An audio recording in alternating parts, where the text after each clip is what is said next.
Bonjour, bienvenue sur la chaîne GrassMath. Voici une vidéo coup de pouce pour la situation, le partage du terrain que j'ai pu proposer à mes élèves. Alors nous allons d'abord reprendre la lecture de ce document. Ce document donc est partagé en deux, il y a un texte et puis ici un dessin géométrique. Alors pour ce qui est du texte, voici la lecture. Un propriétaire ayant deux maisons en M1 et en M2, donc on a deux maisons, une située ici en M1 et en M2, c'est en fait comme si on avait une vue d'avion, sur le grand terrain représenté sur le plan en dessous. Donc voici le terrain ici, et on a donc nos deux maisons. Le propriétaire veut partager sa propriété en deux parties.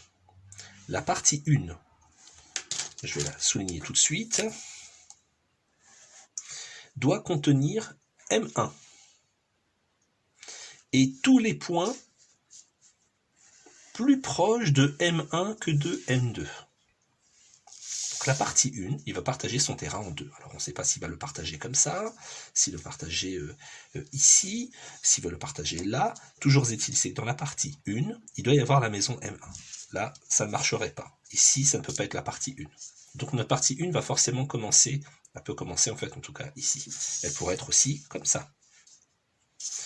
Donc la partie 1 doit contenir M1, la maison M1, et tous les points plus proches de M1 que de M2. Donc si je fais un point ici,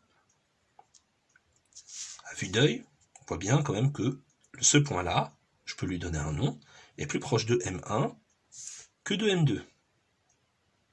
Si par contre je décidais de mettre un deuxième point, de ce côté-là, là cette fois-ci, le point serait plus proche de M2 que de M1. Poursuivons. La partie 2 de mon terrain doit contenir M2, donc la partie 2 va contenir M2, et cette fois-ci, tous les points plus proches de M2 que de M1. Donc, cette fois-ci, si je fais ce point ici, effectivement, il est plus proche de M2 que de M1. Et je pourrais en faire comme ça toute une série, ici, tranquillement. Là, je suis sûr que mes points sont plus proches de M1 que de M2, ils sont bien dans la partie 1.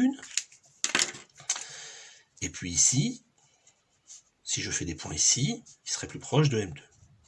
Alors il y aurait des cas de points plus intéressants peut-être, et plus à distinguer, pour lesquels les choses vont être plus compliquées. Si je prends un point ici, est-ce qu'il est plus proche de M1 ou de M2? Ça, je dirais que ça va faire l'objet justement de ce travail. Donc je reprends, si je prends un point ici, je suis sûr qu'il est plus proche de M2 que de M1.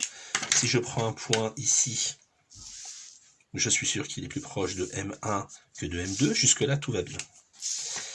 On rappelle que le symbole pour désigner donc un point est la croix. C'est ce que j'ai fait.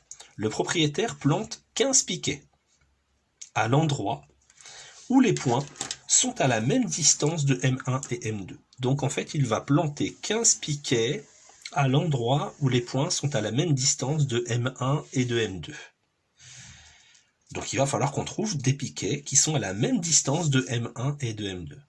Ensuite, il installe une clôture. Grâce à ces piquets, on va pouvoir tracer une clôture pour séparer les deux terrains, le premier terrain qui contient M1, le deuxième terrain qui contient M2.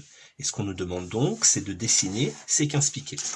Alors il y a un piquet déjà qui est très facile à faire, un piquet qui doit être à la même distance de M1 et de M2. En fait, c'est le piquet qui va se situer au milieu. Alors le milieu, je prends ma règle, je mesure. Ici, sur mon dessin, j'ai environ 6 cm et 8 mm. Donc, si je prends la moitié, j'ai 3 cm et 2 mm. J'ai donc ici mon premier piquet. Mais on a 15 piquets à placer. Ça veut donc dire que les prochains piquets que je vais placer, il faudra que je m'assure que là où je vais les placer, si je décide d'en placer un ici par exemple, il faudra que je m'assure qu'il est bien à la même distance de M1 et de M2. Si je décide d'en placer en dessous, il faudra aussi que je m'assure qu'il est bien à la même distance de M1 et de M2. C'est donc là le travail que vous avez à faire, de trouver 15 piquets qui sont à la même distance de M1 et à la même distance de M2. La solution sera dans une prochaine vidéo. Bon courage!